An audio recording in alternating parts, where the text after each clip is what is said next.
A medieval kingdom where power meant everything and compassion meant weakness. A young orphan girl dared to speak the truth that no one else would. Her reward? Condemnation to slavery by the king himself, while nobles laughed and commoners trembled. But within the castle walls, something unprecedented began to unfold. As she toiled in the shadows, the king's cold gaze followed her with growing intensity. What started as punishment evolved into an inexplicable connection that threatened centuries of tradition. Why would a monarch risk his throne for a slave? What power could a condemned girl hold over the most powerful man in the realm? As whispers of treason spread and enemies gathered at the gates, both king and slave found themselves trapped in a deadly game where the stakes weren't just their lives, but the very soul of the kingdom. And when the final choice came between crown and conscience, the decision would change everything forever. The castle bells echoed across the kingdom, their somber tolling cutting through the crisp morning air as the royal court gathered in the great hall. Massive stone walls adorned with faded tapestries loomed over the assembled crowd, while shafts of dusty sunlight streamed through narrow windows, illuminating dancing motes of dust. The assembled nobles stood in their finest attire, silks and velvets that cost more than what most peasants would see in a lifetime, their faces a mixture of curiosity and cruel anticipation. In the center of it all knelt a young woman, her threadbare dress soiled from the dungeon floor, dark hair falling in tangled waves around her pale face. Despite her circumstances, something about her demeanor commanded attention. Though her wrists were bound with coarse rope that bit into her skin, her head remained unbowed, her gaze steady even as tears welled in her eyes. King Aldrich rose from his ornate throne, the gold crown catching the light as he lifted his hand toward the girl. The crowd fell into an immediate, suffocating silence. Even the birds outside seemed to stop their song. "You," he proclaimed, his voice echoing against the ancient stones, "have dared to defy divine order." His words fell like hammer blows in the hushed chamber. "Yesterday, in the town square, you questioned why our people starve while the palace feasts. Such words are blasphemy against God's chosen ruler." A collective gasp rippled through the assembly. The charge was severe. Questioning a king was akin to questioning God himself. The young woman trembled, but did not cower. "For this crime," continued the king, his eyes cold as winter frost, "you are condemned to slavery within these castle walls until your final breath." Shock pulsed through the crowd like lightning.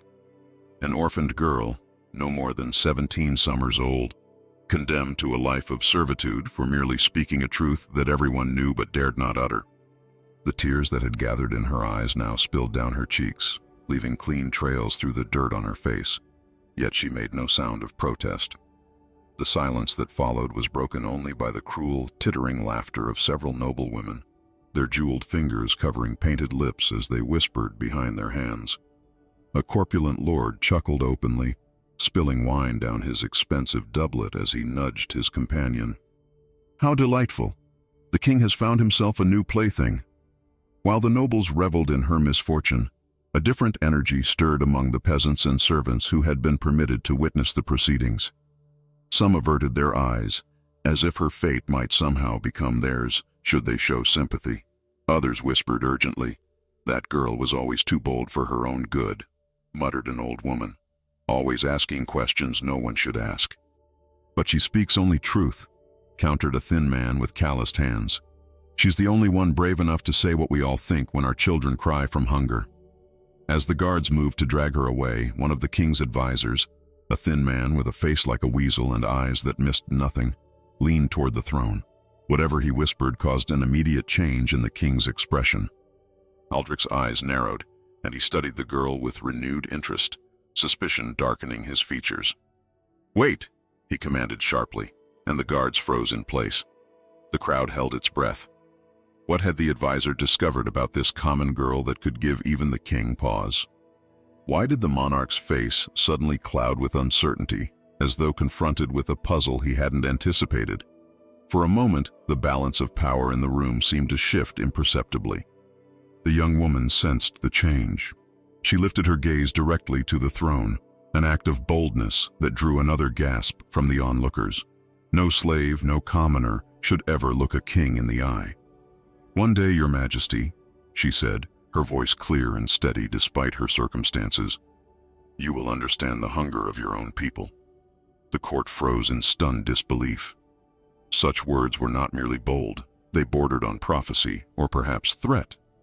The king's face flushed crimson with fury, but beneath the anger lurked something else, a flicker of disturbance, as though her words had struck a chord he couldn't identify. "Take her to the dungeons," he barked, his knuckles white where they gripped the armrests of his throne. "Let her begin her servitude immediately." 2 guards seized her arms, their iron grips bruising her skin as they hauled her toward the heavy wooden doors. As she was dragged away, her eyes never left the king's face. There was no pleading in her gaze, no terror, only a quiet certainty that unnerved all who witnessed it. The massive doors swung closed behind her with a reverberating boom that echoed like distant thunder. In the sudden quiet of the great hall, King Aldrich found himself unable to shake a strange, unsettling feeling that had taken root in his chest. It was as though a shadow had fallen across his soul, a premonition of change that he could neither name nor escape. Later that night, as the castle settled into darkness and the king paced his chambers alone, the girl's words continued to haunt him like a persistent ghost. "You will understand the hunger of your own people." What did she know? How could a mere peasant girl speak with such certainty to a king? Outside his window, clouds gathered across the moon, plunging the kingdom into deeper darkness. In the dungeons below, the young woman lay on cold stone, her future now bound to the very power she had dared to question. Neither of them could have imagined how their fates had become irrevocably intertwined, nor the extraordinary path that lay ahead. A path that would transform not only their lives, but the very foundation of the throne itself. Deep beneath the castle's grandeur, where sunlight never reached and dampness clung to ancient stone walls, the young woman discovered the true meaning of servitude. The dungeons gave way to a labyrinth of narrow corridors that twisted and turned, eventually opening into the vast castle kitchens, a hellish domain of perpetual fire, steam, and ceaseless activity that would now be her prison. The head cook, a massive woman with arms like tree trunks and a permanent scowl etched into her florid face, looked the girl up and down with contempt. "So you're the one who dared speak against His Majesty?" she sneered, circling the newcomer like a predator. "Well, your clever tongue won't help you here, girl.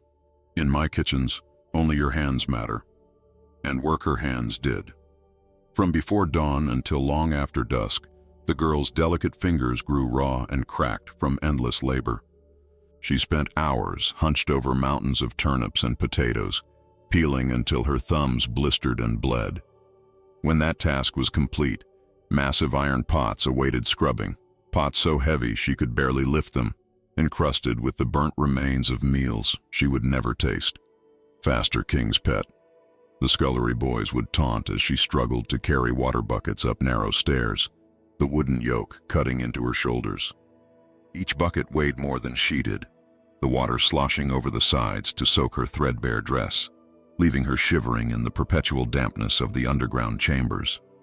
"The king's slave thinks herself too good for honest work," whispered the kitchen maids behind her back, their eyes narrow with jealousy and suspicion. "Soon enough he'll forget her, and then we'll see how high she holds her head." Yet despite the cruelty, despite the exhaustion that made her bones feel like lead at night as she collapsed onto her thin pallet in the servants' quarters, she never bowed her head in submission. Something burned within her, not just defiance, but a quiet dignity that seemed to confound those around her. Even with hands rubbed raw from lye and knees bruised from scrubbing stone floors, she carried herself with the same unwavering gaze that had unsettled the court on the day of her sentencing. One evening, as smoke billowed from the hearths and the kitchen staff rushed to prepare the night's elaborate feast, the heavy oak door swung open with unusual force. Conversation died instantly as a knight in polished armor strode into the kitchen, his presence as unexpected as frost in summer. He wore the king's personal insignia upon his breastplate, marking him as one of the elite royal guard. "Where is the girl?" he demanded, his voice cutting through the sudden silence. "The one who spoke out in the square." Dozens of eyes turned toward her, where she stood in the corner, arms deep in dirty dishwater. The knight's gaze found her, assessing her with a mixture of curiosity and disbelief. "The king commands your service," he announced, his words causing a ripple of shock throughout the kitchen. "He wishes to taste the soup that you have prepared." The kitchen fell utterly silent. Not even a ladle dared clink against a pot. It was unprecedented for the king to request food prepared by a common servant, let alone one condemned to slavery for insolence. The head cook's face drained of color. "But Sir Knight, she has prepared no soup," she stammered. "She merely cleans and peels. Surely His Majesty would prefer the creations of our master chef." The king's orders were specific. The knight interrupted coldly. "He has heard that this girl made soup for the poor in the village. He wishes to taste what common folk eat." All eyes turned to her once more, filled with questions and suspicion. How had the king learned of her small acts of charity in her former life? Why would the sovereign of the realm care about peasant fare? The knight looked directly at her, his expression unreadable beneath his helm. "Well, girl, can you make this soup?" Or was the king misinformed? She stepped forward, wiping her hands on her apron. "I can make it, sir," she said quietly. "But I will need herbs from the garden and a clean pot." The kitchen staff exchanged glances of disbelief as the head cook, now flustered and afraid of displeasing the king, hurried to provide everything required. With trembling hands but determined movements, the girl began to work, chopping the few vegetables available with practiced efficiency. As she prepared the simple dish, the knight watched her intently. "The king has taken an unusual interest in you," he observed in a low voice. "Is it merely your words that caught his attention, or is there something more?" She did not answer, focusing instead on stirring the pot with methodical precision. Was this a test? A trap to catch her in further insolence? Or did the king truly wish to understand the food of his subjects? Whatever the reason, she knew that the soup she prepared might determine her fate. With the broth simmering and giving off a surprisingly appetizing aroma, she ladled it carefully into a bowl. The kitchen staff looked on in amazement. How could such simple ingredients create something that smelled so inviting? The knight took the bowl and departed without another word, leaving a wake of whispers and speculation behind him. Hours passed with no word from above.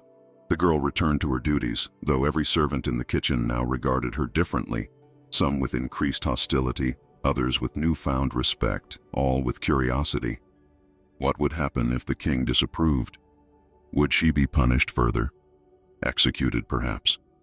As the midnight bells tolled and the kitchen staff prepared to retire for their few precious hours of sleep, the oak door swung open once more.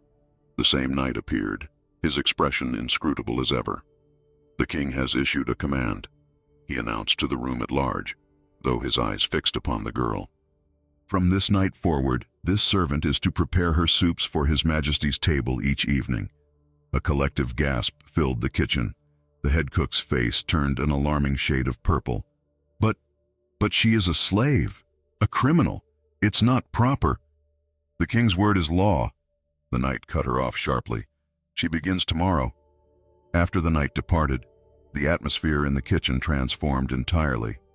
Servants who had previously ignored her now studied her with calculating eyes.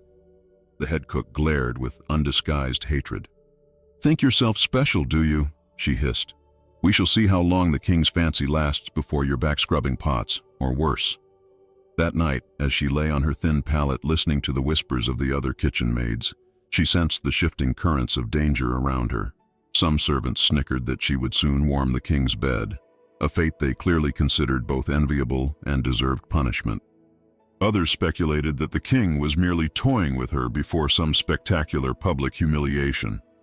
But beneath their cruel words lurked something more dangerous, the sense that she was being watched, not just by the servants, but by unseen eyes throughout the castle. Why had the king singled her out? What game was he playing? As she drifted into exhausted sleep, one troubling question haunted her. In the deadly chess match of court politics, what piece was she meant to be? Dawn broke over the castle with fingers of pale gold light stretching across stone battlements. For the young woman, the morning arrived not with the sun's gentle caress, but with the harsh shove of the head cook. "Up. The grand hall must be prepared before the nobility rises." "And you?" The woman jabbed a thick finger into her shoulder. The king expects his special soup tonight for the banquet. Don't think your new duties excuse you from your regular work." The girl nodded silently, her body aching from the previous day's labor as she gathered her cleaning supplies.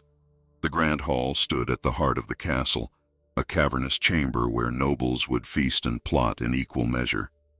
Massive oak tables stretched the length of the room, waiting to be polished until they gleamed. Ornate tapestries depicting royal victories hung from walls that soared upward to a vaulted ceiling. Servants scurried about like mice, laying fresh rushes on the floor, polishing silver goblets, and arranging elaborate displays of autumn fruits that most commoners would never taste. As she knelt to scrub a particularly stubborn wine stain from the previous night's revelry, the great hall fell eerily silent. The cessation of movement around her was so sudden that she looked up, confused. There, seated alone at the high table upon his carved chair, was the king. No fanfare had announced his arrival, no courtiers surrounded him, just the solitary figure of the monarch, watching her with unblinking intensity. She froze, unsure whether to acknowledge his presence or continue her work. Protocol demanded she keep her eyes downcast in the presence of royalty, yet his gaze seemed to command her attention.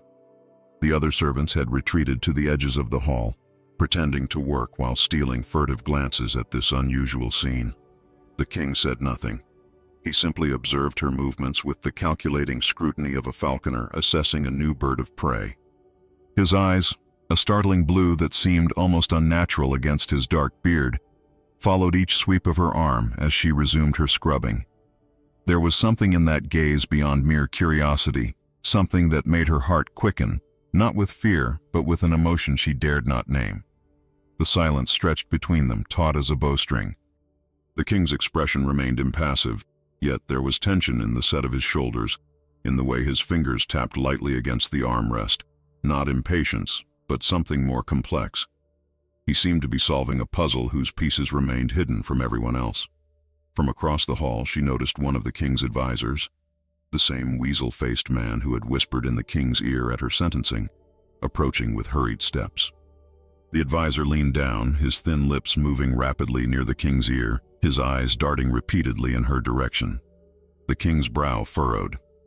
"Leave her under my watch," he responded, his voice low but carrying clearly in the hushed room. "Do not dare to interfere." The advisor recoiled slightly, his sallow face registering surprise and perhaps a flicker of fear. "But your majesty, the Duke of Westmoreland arrives today. The court will question why a common slave—" "Did I stutter?" The king's voice was soft yet carried the edge of a blade. "She remains under my protection. That is final." The advisor bowed stiffly and retreated, but not before casting a venomous glance in her direction. The girl kept her head down, pretending she hadn't heard the exchange, though each word had resonated through her like a bell.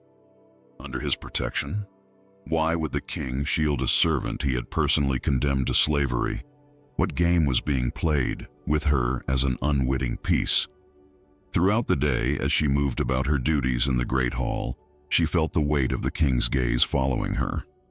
He remained seated at the high table far longer than usual, reviewing documents brought by scribes and receiving occasional messengers, yet his attention never strayed far from her. It was as if he were memorizing her features, her movements, searching for something only he could see. By midday, when the nobility began filtering into the hall for the afternoon meal, the king finally rose and departed without a word. Yet the air between them seemed charged, as if invisible threads had been woven to bind them together. The nobles who took their seats at the high table cast curious glances her way, whispering behind jeweled hands, clearly noting the monarch's unusual attention to a mere servant. That afternoon, as she helped prepare the hall for the evening's grand banquet, she overheard fragments of conversation that made her blood run cold. "The orphan girl has bewitched him," a lady-in-waiting whispered to her companion while adjusting a floral arrangement. "The court physician says he barely sleeps, asking questions about her background." "Perhaps it's simpler than that," replied the other woman with a knowing smirk. "Men, even kings, can be led by baser instincts, though she's hardly a beauty worth risking a rebellion over." The girl kept her eyes fixed on her task, her face betraying nothing even as her mind raced. What did the king want from her? Was it merely her soup that intrigued him? Or was there something more sinister beneath his apparent protection? As twilight descended and the castle prepared for the evening's festivities, she was summoned to the kitchens to prepare the soup the king had requested. Under the resentful glares of the kitchen staff, she worked with quiet efficiency, selecting herbs with careful fingers, stirring the broth with methodical precision. The head cook hovered nearby, ready to place blame should the king's mysterious fascination with peasant fare suddenly end. When the night arrived in earnest, cloaking the castle in velvety darkness pierced only by torchlight, she was given one final task before retiring: to check that all candles in the eastern corridor had been properly extinguished. This passage, seldom used by the nobility, wound its way past the royal chambers toward the ancient library tower. As she moved through the shadowy hallway, counting each guttering flame before snuffing it, the castle seemed to hold its breath around her. She had nearly reached the end of the corridor when she heard it, the unmistakable sound of heavy footsteps approaching from behind. Masculine footsteps, measured and purposeful, stopping just around the corner from where she stood. In the silence that followed, she could hear the person's breathing, slightly uneven, as if they had hurried to catch up with her, or perhaps were wrestling with some internal conflict.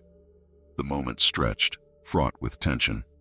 She held perfectly still, her own breath caught in her throat. Was it the king himself who stood mere paces away, hidden by the corner's shadow? What would he want with her in this deserted passageway, far from the eyes of the court? The stranger hesitated, their breathing slowing, calming, as if they had reached some decision. Then, just as suddenly as they had appeared, the footsteps retreated, fading into the labyrinthine passages of the castle. She released her breath slowly, her heart hammering against her ribs. Only then did she notice the distant rhythm echoing through the stone walls, the beating of war drums from the castle battlements, a sound that sent a chill down her spine. The kingdom had been at peace for years. Drums at night could mean only one thing: danger approached. Standing alone in the darkened corridor, she suddenly understood with crystal clarity that she stood at the center of something far greater than herself. Beyond these walls, forces were gathering. Within them, secrets festered, and somehow, impossibly, she, a nameless orphan girl condemned to slavery, had become entangled in machinations that threatened the very foundations of the throne. The castle awakened to whispers. They slithered through corridors like serpents, winding around stone pillars and slipping beneath ornate tapestries, poisonous and persistent. By mid-morning, there wasn't a noble, servant, or stable boy who hadn't heard some version of the same scandalous tale. The king was bewitched by his slave girl. Did you see how he watches her? Lady Beatrice murmured behind her embroidered handkerchief to Countess Eleanor as they strolled through the East Gallery. Like a man possessed, the Council of Lords is in uproar. My husband says it's merely curiosity, the Countess replied, though her tone suggested she believed otherwise. A passing fancy, nothing more. You know how men tire quickly of their playthings. Their laughter echoed off the vaulted ceiling as the young woman passed by carrying linens, her eyes fixed forward as though she hadn't heard every cutting word. But she had, just as she heard the increasingly bold speculation that buzzed through every corner of the vast castle. The king visits the kitchens at odd hours, whispered a chambermaid to the royal tailor. Just to watch her cook, they say. Never speaks a word, just stands there staring as if she's weaving gold instead of stirring broth. My cousin guards the east wing, confided a stable boy to wide-eyed listeners in the servants' hall. Swears on his mother's grave he saw the king himself standing outside her chamber door at midnight, just standing there, like a statue. With each passing day, the stories grew more elaborate, more scandalous. The young woman found herself at the center of a storm she neither created nor could control. Noble ladies who once wouldn't deign to acknowledge her existence now studied her with calculating eyes, searching for whatever sorcery they believed had captured their sovereign's attention. Courtiers altered their paths to cross hers, examining her as one might inspect an unusual specimen in a curiosity cabinet. Most dangerous of all were the servants who now avoided her entirely, crossing themselves when she passed as if she carried a contagion. Their fear was palpable, not of her, but of what her inexplicable connection to the king might mean for anyone associated with her. Kitchen boys who once tormented her now scurried away at her approach. Maids who shared her sleeping quarters had moved their pallets to the farthest corner, whispering prayers before sleep. Yet through it all, she maintained the same quiet dignity that had marked her since the day of her condemnation. Her back remained straight, her movements deliberate, her eyes clear and unafraid, as if she possessed some inner certainty that served as armor against their scrutiny and speculation. This composure, rather than diminishing the rumors, only fueled them further. "No common girl carries herself so," declared the royal seamstress to anyone who would listen. "Mark my words, there's noble blood there, or I've never dressed a lady." "Blood or not, the king risks much by favoring her," responded the master of horse with a grim expression. "The northern lords already grumble about his policies. This distraction will only worsen matters." On the 5th day following her elevation to royal soup maker, the castle hummed with anticipation. Prince Rowan of the Eastern Marches, a critical ally whose troops protected the kingdom's most vulnerable border, had arrived with his entourage for a week of diplomatic negotiations. The grand banquet that evening would be attended by every person of importance in the realm, a delicate dance of power and politics where each gesture carried weight. The young woman had been instructed to prepare her now famous soup for the high table, an honor that had the royal chef in a state of barely contained fury.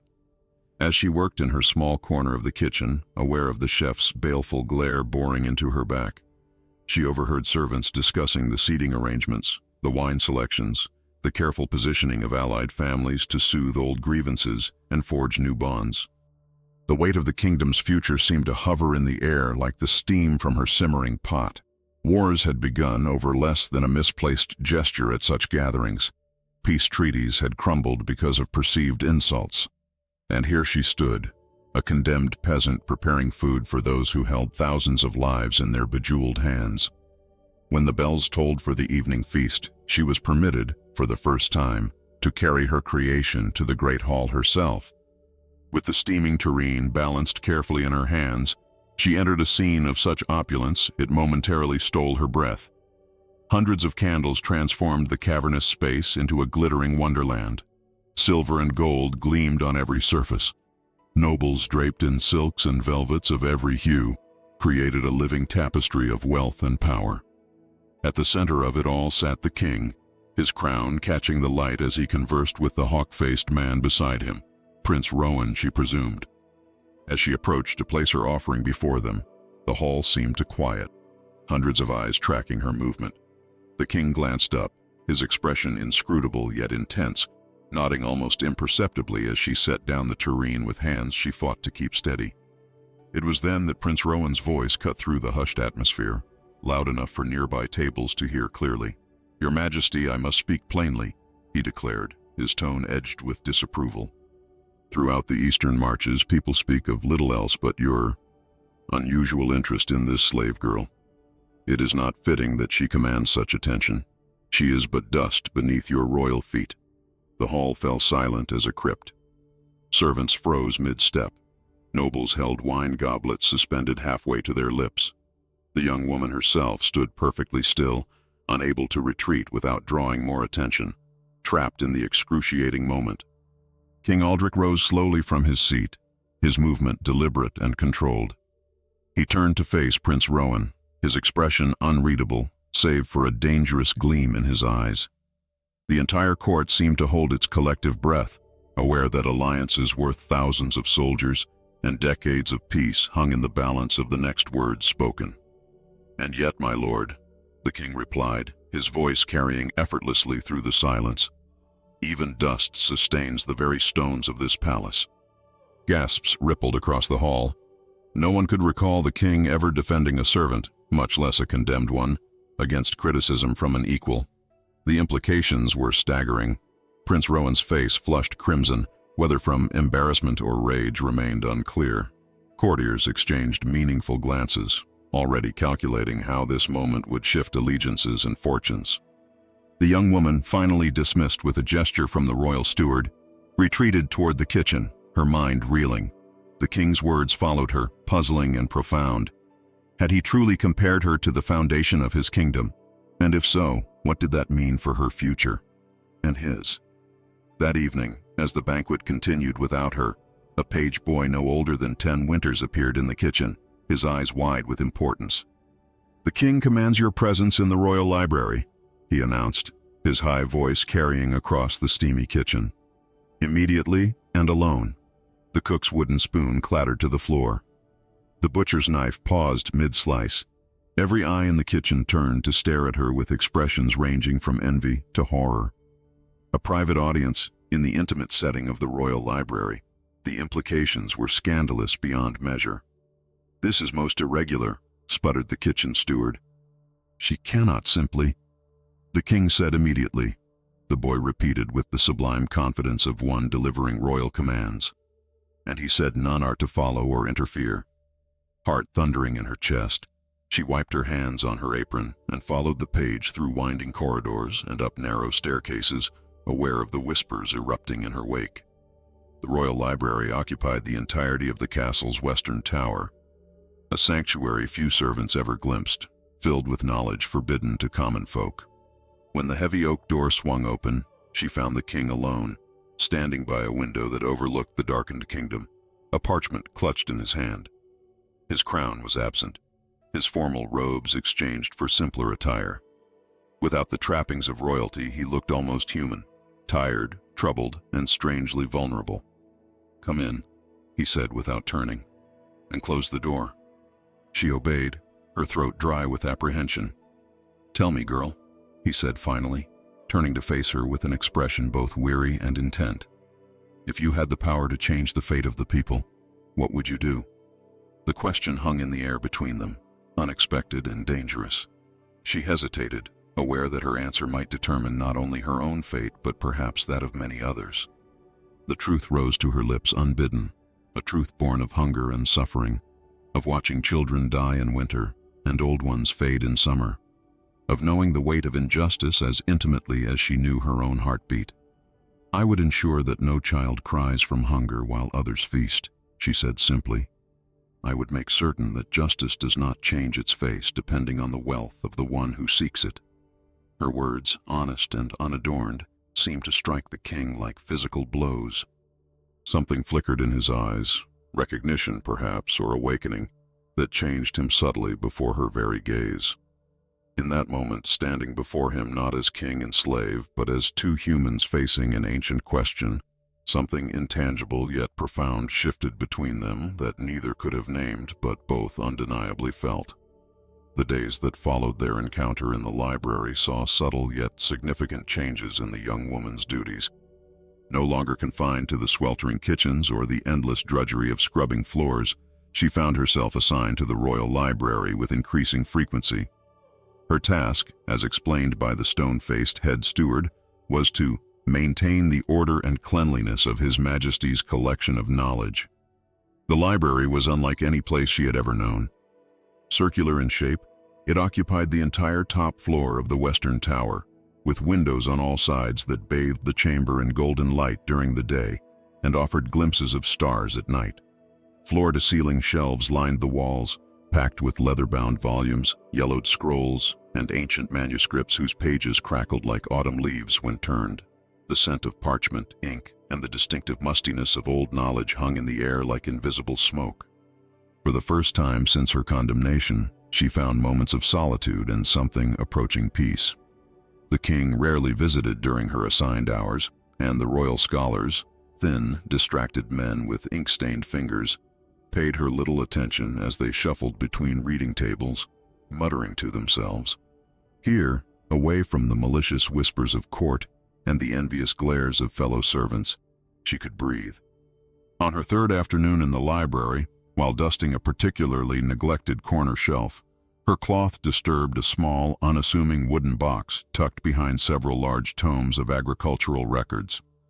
The box was simple, undecorated save for a small iron lock, which, she discovered with surprise, was not secured. Curiosity, that most human of impulses, guided her fingers to lift the lid. Inside lay a collection of parchments unlike the formal documents that populated the rest of the library. These were written in a hasty hand, some on scraps of poor quality paper, others on the backs of official announcements. As she carefully unfolded the first, her heart began to pound against her ribs. From the village of Oakvale, it read, a petition to His Majesty concerning the new grain tax. Our children grow thin as shadows. The last harvest failed, yet the royal collectors take the same measure as in abundant years. We beg for mercy lest we face starvation before spring. Her fingers trembled as she unfolded another.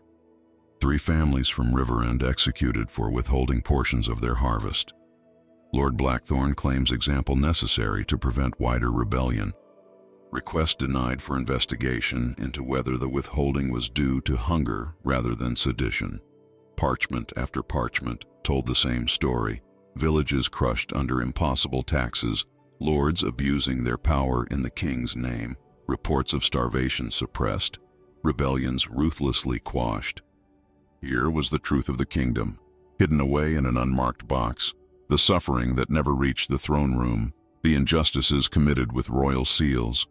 So absorbed was she in these revelations that she failed to notice the library door opening, failed to hear the approaching footsteps, until a shadow fell across the scattered documents.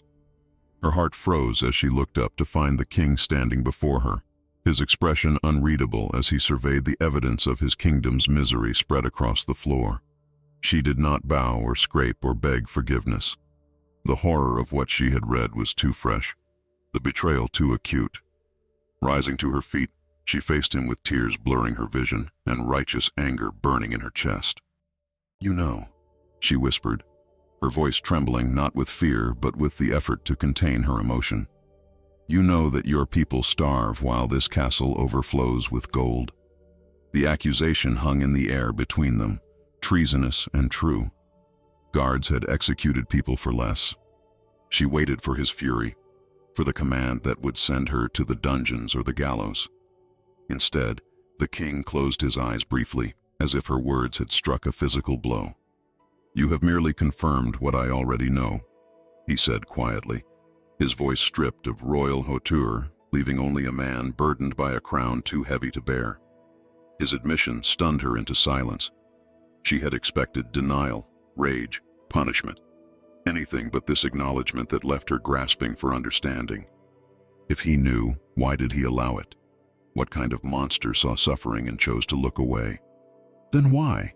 She finally managed, forgetting all protocol, all the careful deference that kept servants alive in the presence of nobility. Why do you do nothing while children die and villages burn? The king moved to the window, gazing out at the kingdom spread below like a patchwork quilt, so peaceful from this distance, with no hint of the suffering contained within its borders. For a long moment, he said nothing, and she wondered if he had forgotten her presence entirely. A king is never truly free, he said eventually, still looking outward rather than at her. Every choice, every decree, every moment of my life is constrained by forces you cannot see. The nobles who feed on the kingdom like leeches, the neighboring realms that watch for any sign of weakness, the church that claims divine authority over every soul. He turned back to her, his eyes containing something she had never witnessed in them before. Vulnerability, perhaps even fear. Do you think I don't wish to help them? To change it all? A single misstep, a decree too radical, and I would be overthrown before the moon rose. And then what? A tyrant on the throne instead of a man at least trying to navigate the impossible? His words should have been meaningless excuses, the pathetic justifications of a coward. Yet something in his tone, in the haunted look that had replaced his usual mask of royal composure, gave her pause. Was it possible that the king himself was as trapped as she was, merely in a gilded cage rather than iron chains? Before she could respond, a movement behind the heavy velvet curtain caught her attention. The briefest shift of fabric, a shadow where none should be. They were not alone. Someone lurked behind that curtain, listening to every treasonous word, witnessing this unprecedented exchange between monarch and slave. The king noticed her gaze and followed it, his body tensing as he too perceived the hidden presence. In 2 swift strides, he crossed to the curtain and yanked it aside, revealing nothing.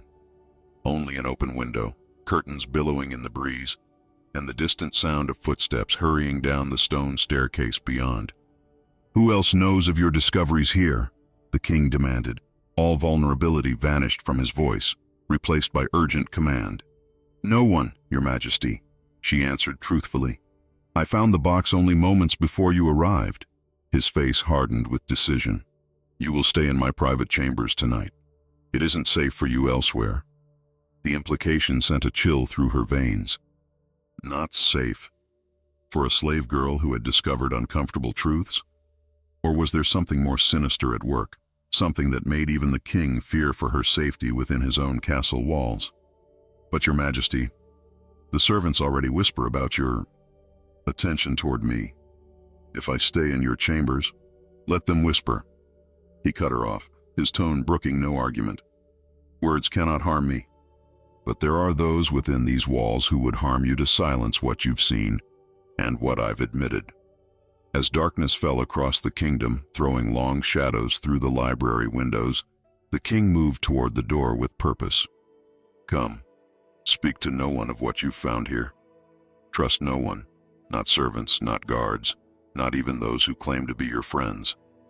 She followed him through the winding corridors of the castle, aware of eyes watching from shadows, of conversations falling silent as they passed, of the weight of speculation and intrigue that would erupt from this most scandalous of developments. Yet the king strode forward without hesitation, seemingly unconcerned with appearances, focused only on reaching his private sanctuary with her safely in tow. For the first time since her condemnation, she felt true fear grip her heart. Not fear of the king, but fear of the unseen forces moving around them both, the shadowy players in a game whose rules and stakes remained hidden from her. Whatever she had stumbled upon in that unmarked box, whatever truths lay buried in those desperate pleas from a suffering populace, they were dangerous enough to make even a king tremble. And as the heavy door to the royal chambers closed behind them, sealing them away from prying eyes and listening ears, she understood with terrible clarity that she had crossed a threshold from which there could be no return. The king was no longer merely her master, nor she simply his slave. They were now bound together by secrets that could topple a throne and perhaps take both their lives in the process. The news erupted through the castle like wildfire in a summer drought. By noon, every corner of the vast fortress buzzed with the same scandalous revelation. The slave girl had been discovered plotting against the kingdom. The evidence, according to breathless whispers, was irrefutable. A letter in her own hand found among the possessions of a captured rebel, detailing weaknesses in the castle defenses and the king's daily routines. "Treason!" declared Lord Haverford, his jowls quivering with indignation as he pounded his fist upon the council table. The penalty must be death and swiftly administered. To delay would show weakness before our enemies. The great hall, normally reserved for feasts and ceremonies, had been hastily converted to an impromptu court. Nobility from every corner of the realm packed the chamber, their colorful finery creating a stark contrast to the grim faces and tense atmosphere. Many had traveled through the night upon hearing the news, eager to witness the downfall of the mysterious girl who had seemingly bewitched their sovereign. At the center of the maelstrom stood the young woman herself, wrists bound with rough rope, yet somehow maintaining the same quiet dignity that had marked her since her first appearance before the court. If she felt fear at the baying for her blood, she concealed it masterfully. Her eyes, clear and unflinching, surveyed the assembled nobility with an expression that resembled pity more than terror. "The letter bears her mark," insisted Lady Marianne, the court's chief scribe, holding up a parchment for all to see. "Compare it to the kitchen inventories she completed. The hand is identical." Murmurs rippled through the assembly. Evidence of treason against a common servant was rarely scrutinized closely. Guilt was typically assumed, punishment swift. Yet something about this case had drawn unprecedented attention from the highest echelons of power. "And when was this rebel captured?" inquired Duke Ellington, his weathered face creased with skepticism. "Conveniently after the king began showing favor to the girl, it seems. Are you suggesting fabrication, Your Grace?" Lord Haverford's voice rose dangerously. "That would implicate members of the royal guard themselves."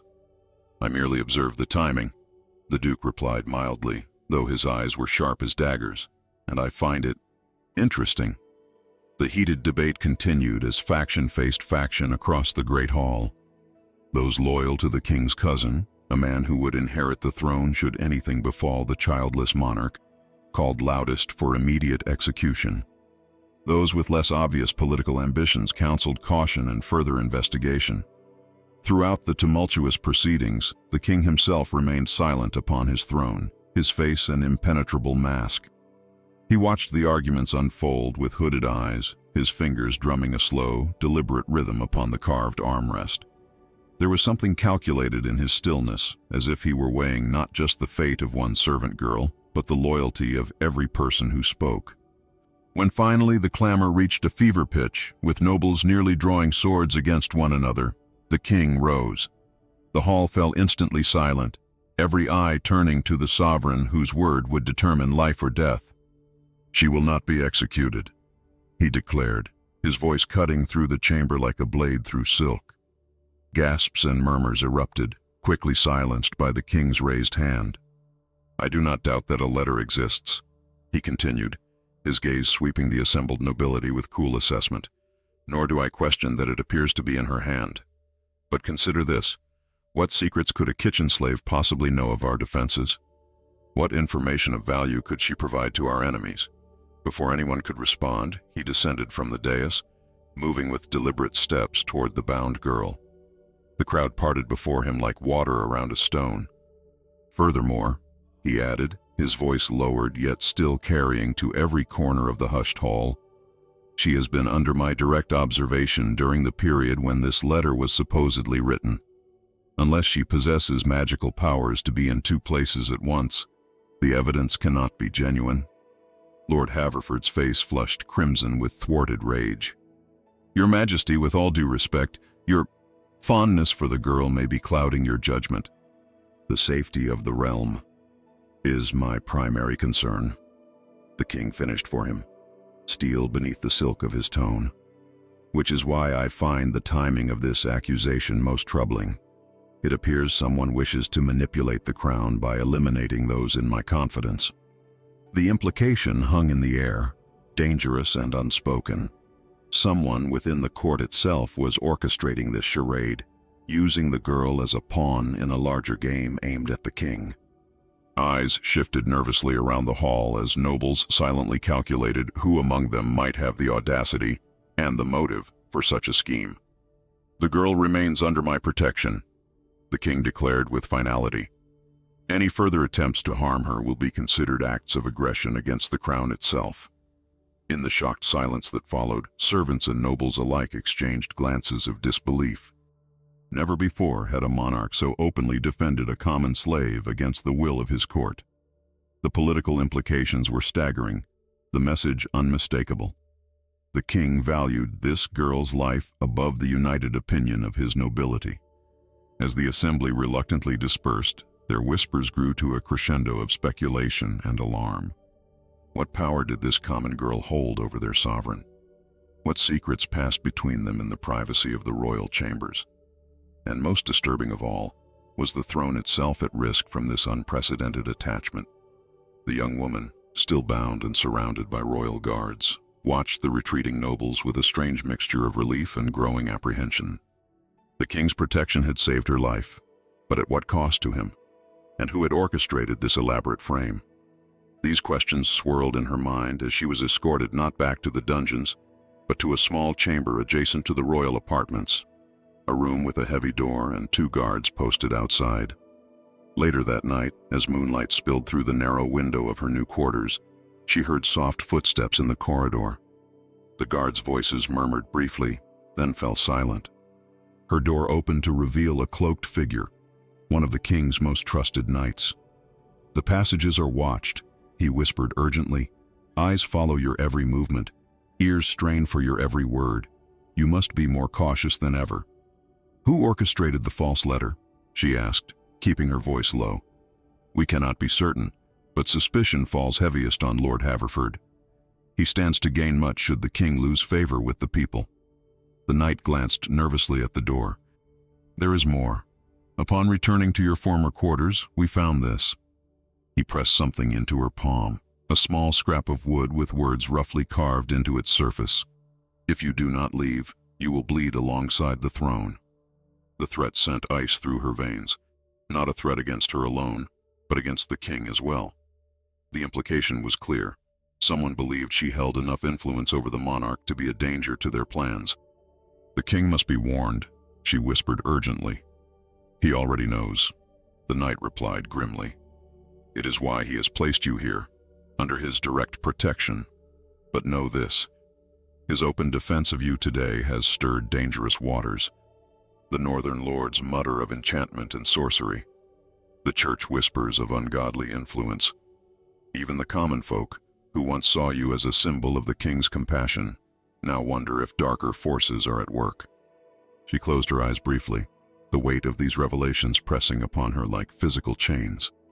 When she had spoken out in the marketplace that fateful day, challenging the inequality that plagued the kingdom, she could never have imagined the tangled web she would ultimately enter, a web of politics and power where one misstep meant death.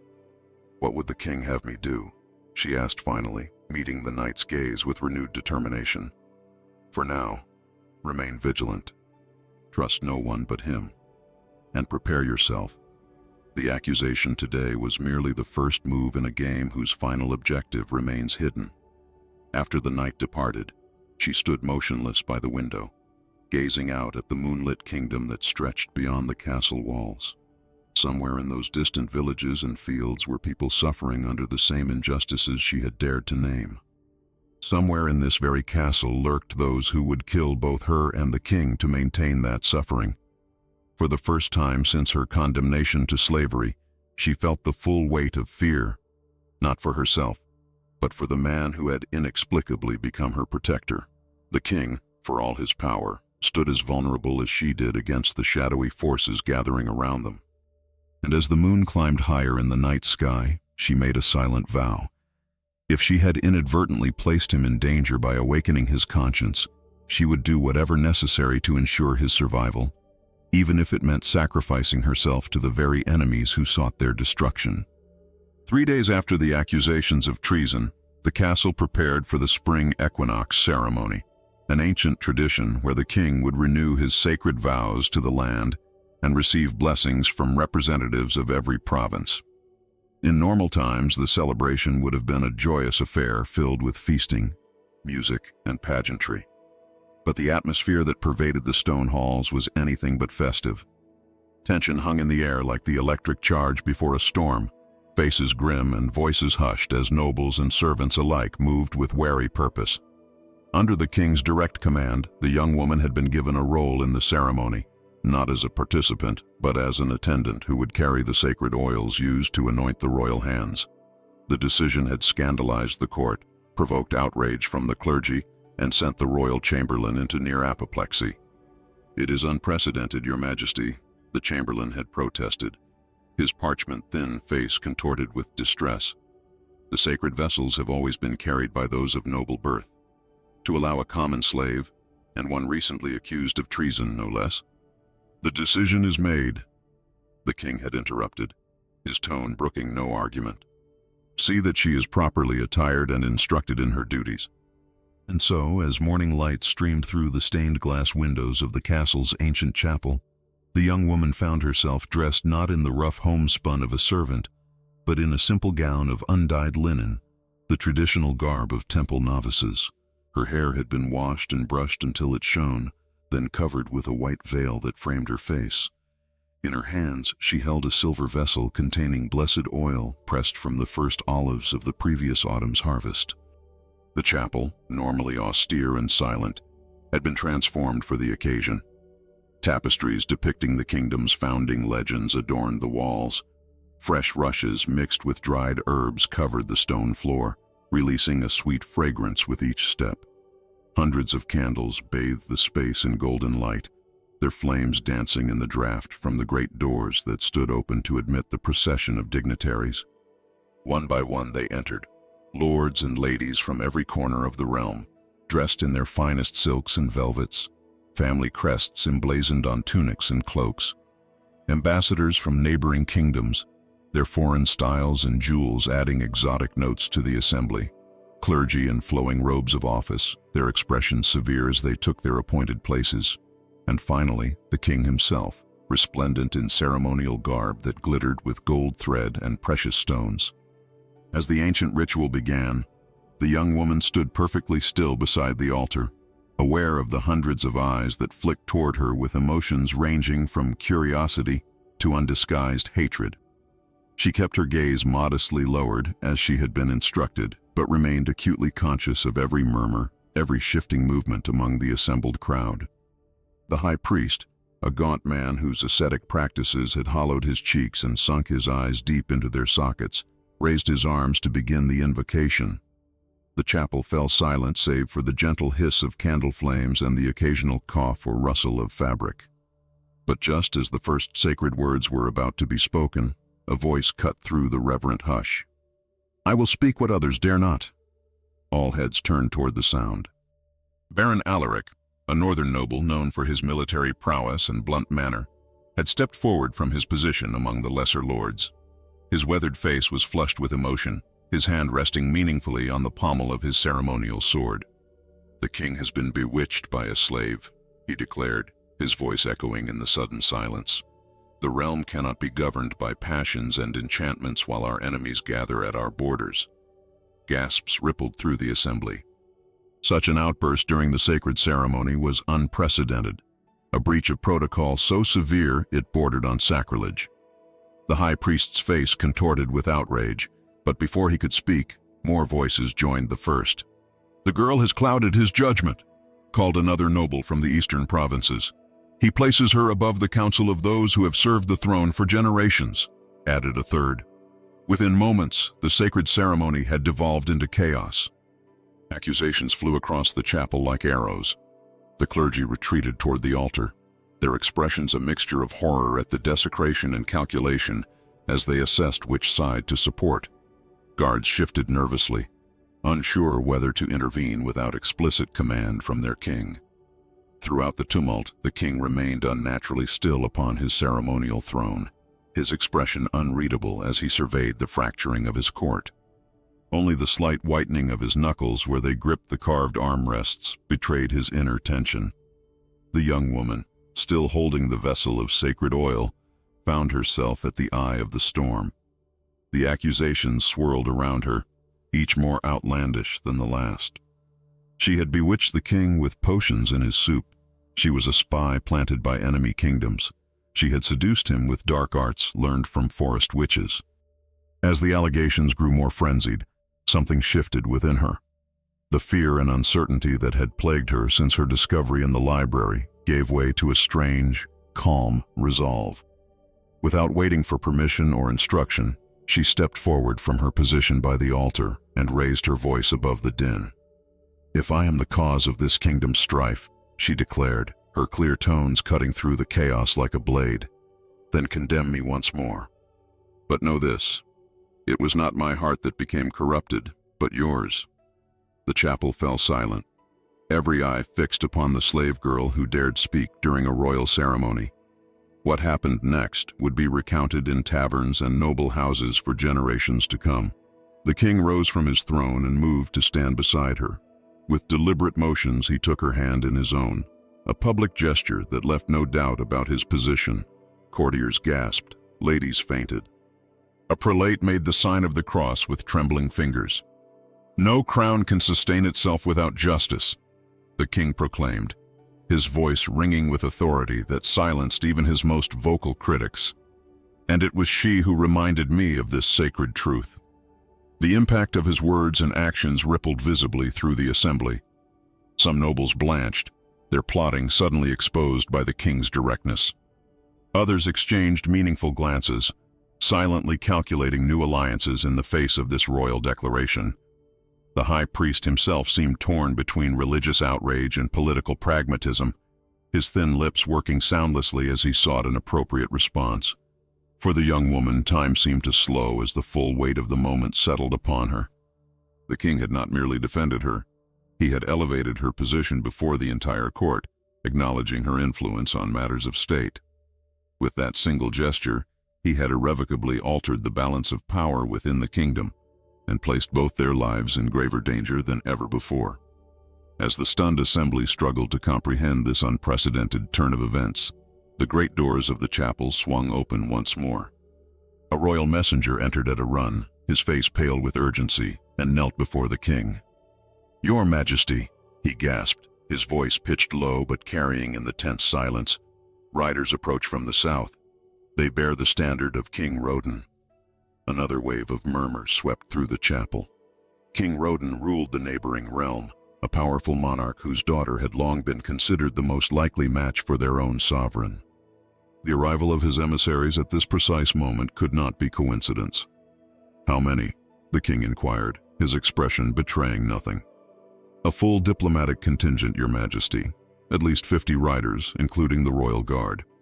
They request immediate audience upon their arrival."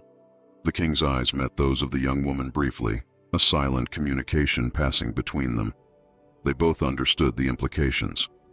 King Roden would never send such a formidable delegation without serious purpose, and the timing, immediately following the public accusation of the slave girl, suggested that news of the court's division had spread far beyond the kingdom's borders. "The ceremony is concluded," the king announced, his voice level despite the clear crisis unfolding. "The court will retire to prepare for our honored guests." As the assembly dispersed in a flutter of whispers and rustling garments, the king drew closer to the young woman, speaking for her ears alone. "Tonight, we face a choice that will determine the future of the throne and your place within these walls. Be prepared." That night, as darkness fell and torches blazed along the castle walls, a secret gathering assembled in the king's private council chamber. The delegation from the neighboring kingdom had made their purpose clear. King Roden offered military alliance, trade agreements, and his daughter's hand in marriage, but only if the slave girl was permanently removed from court. The message, delivered with diplomatic courtesy but unmistakable firmness, had sent shockwaves through the already fractured nobility. The ultimatum had forced the king's hand at last. He must choose the heart that had awakened his conscience, or the crown that was his birthright and burden. Dawn broke over the kingdom with a golden radiance that belied the turmoil within the castle walls. By first light, the town square was already filling with people, peasants from the surrounding villages, merchants closing their stalls, craftsmen abandoning their workshops, all drawn by the same extraordinary summons. The king had called for a public assembly, the first in living memory where commoners were explicitly invited to attend alongside nobility. Rumors flew through the gathering crowd like startled birds. Some whispered that war had been declared with the neighboring realm. Others insisted that the king would announce his marriage to King Roden's daughter. The more scandalous speculation suggested he would publicly acknowledge his relationship with the slave girl who had so divided the court. Within the castle, a very different scene unfolded. The young woman, who less than a month ago had knelt in chains before the throne, now stood in a small antechamber adjacent to the royal quarters. She wore not the rough garments of a servant, nor the ceremonial robes of yesterday, but a simple dress of deep blue, the color traditionally reserved for royal advisors. Her hands, once raw from scrubbing floors and peeling vegetables, were now clean and steady as she waited for what was to come. The door opened to reveal the king, dressed not in his ceremonial finery, but in the more practical attire he wore for matters of state. Gone was the heavy crown, replaced by a simple circlet of gold.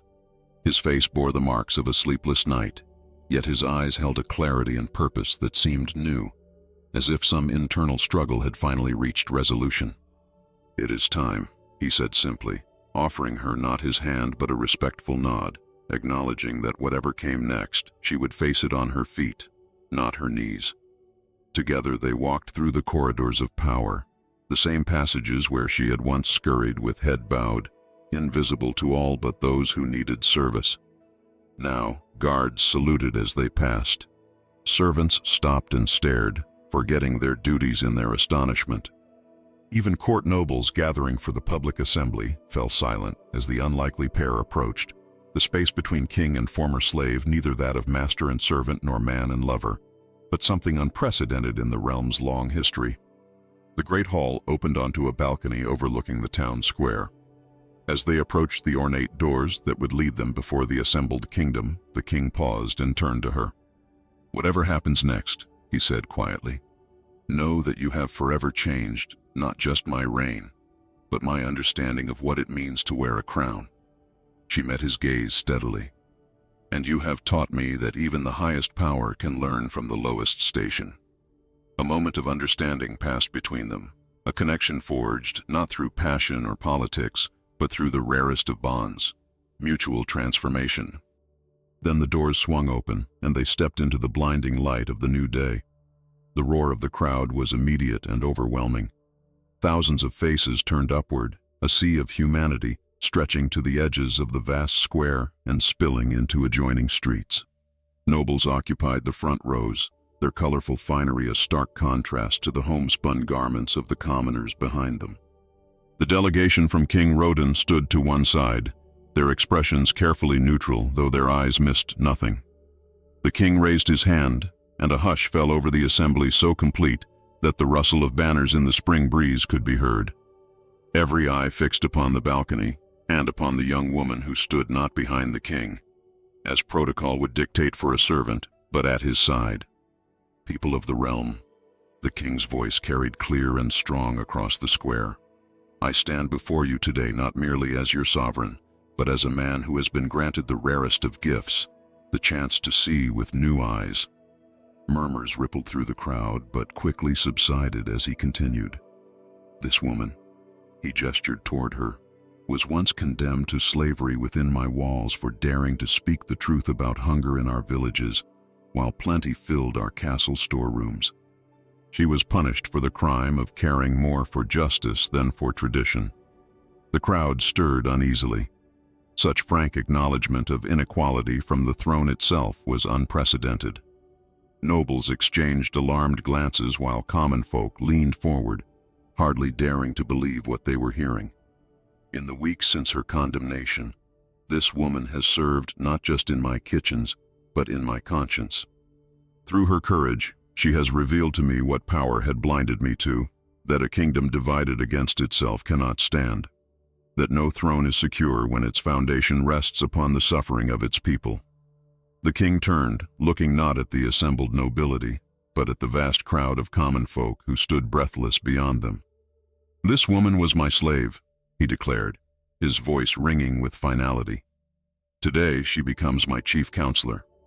For a realm that does not listen to the voices of its own people is nothing but a castle built upon sand, waiting for the tide to wash it away." For a heartbeat, silence reigned, a stunned, disbelieving quiet as the implications of his declaration sank in. Then, beginning at the back of the crowd where the poorest laborers stood, a sound began to build. It started as a murmur, grew to a rumble, and finally erupted into a roar of approval that seemed to shake the very foundations of the castle. The commoners, farmers, blacksmiths, weavers, and shepherds who had never before felt their sovereign truly saw them, wept openly. Many fell to their knees, not in subjugation but in overwhelming gratitude. Some lifted their children onto their shoulders, pointing to the balcony, whispering that they should remember this day forever. The reaction of the nobility provided stark contrast. Some stood frozen in shock, others turned away in disgust. Lord Haverford's face had gone from red to purple, his hand clutching at his sword hilt until white-knuckled. The clergy huddled together in urgent consultation, clearly uncertain whether to condemn this upheaval or find ways to align themselves with the unexpected new order. Most telling of all was the reaction of King Rodan's emissaries. Their carefully composed diplomatic masks had slipped, revealing expressions ranging from calculation to reluctant respect. Their leader, a silver-haired diplomat known for his shrewdness, studied the scene with narrowed eyes, particularly the genuine adoration pouring from the common people toward their king. The young woman witnessing this transformation felt something she had not experienced since childhood: hope. Not the desperate hope of the condemned or the fragile hope of the powerless, but the sturdy, grounded hope that comes with seeing real change unfold before one's eyes. The king, his declaration made, now removed his royal cloak, a mantle of deep crimson velvet embroidered with gold that had been worn by monarchs of the realm for generations. In a gesture that drew gasps from nobles and commoners alike, he placed it around her shoulders, not as coronation, for she was not to be queen, but as acknowledgement of her dignity and value to the kingdom. The symbolic weight of the gesture was lost on no one. This was more than elevation of a servant. It was recognition that wisdom could come from the lowest places, that truth had value regardless of its source. "Your voice reminded me of my humanity before my royalty," he said, pitching his voice for her ears alone despite the thousands watching. "Let it now remind an entire kingdom." As tears filled her eyes, not of sorrow but of profound recognition, the crowd's cheering swelled to a thunderous crescendo. Children were hoisted onto parents' shoulders for a better view. Old women wept openly, declaring it a miracle. Even some of the younger nobles, those less entrenched in the old ways, appeared moved by the unprecedented scene. The king turned back to address his people one final time. "From this day forward, justice in our realm will not depend on birth or wealth. The voices of all shall be heard, from the highest lord to the humblest shepherd. This is my sacred vow, witnessed by all of you." As the sun climbed higher in the spring sky, casting its light equally on castle and cottage, noble and peasant, king and former slave, the ancient foundations of the realm trembled, not with destruction, but with transformation. The road ahead would not be easy. Resistance would come from those whose power depended on the old order. Traditions, centuries old, would not yield without struggle. But in that moment of golden light and joyful tears, as the young woman stood wrapped in the royal mantle while the king stood before his people, unadorned yet more truly regal than ever before, the moral of the tale became clear for all to witness. Even the highest power must ultimately bow before the twin forces of truth and love. For it is these, not crowns or armies, that form the true foundation of any lasting throne. Some say power corrupts, but perhaps what truly corrupts is isolation from the truth. In this tale, a king who had everything learned his most valuable lesson from someone who had nothing. It wasn't magic or manipulation that transformed his reign, but something far more powerful. The courage to speak truth regardless of consequence, and the wisdom to listen when that truth challenged everything he believed. What would you do if forced to choose between tradition and justice? Between the crown you were born to wear and the conscience you never knew you had? The most profound changes often begin with the smallest voices, those we've been taught to ignore or silence. Sometimes the greatest act of leadership is not commanding others, but allowing yourself to be led toward a better version of yourself. If this story touched your heart, remember that we all face choices between comfort and courage every day. Perhaps there's a truth you need to speak, or one you need to hear. Share this tale with someone who needs its message. Subscribe to follow more stories that make us question, feel, and grow, and leave a comment telling us what this journey meant to you. After all, the most powerful stories are those that continue to transform us long after they end.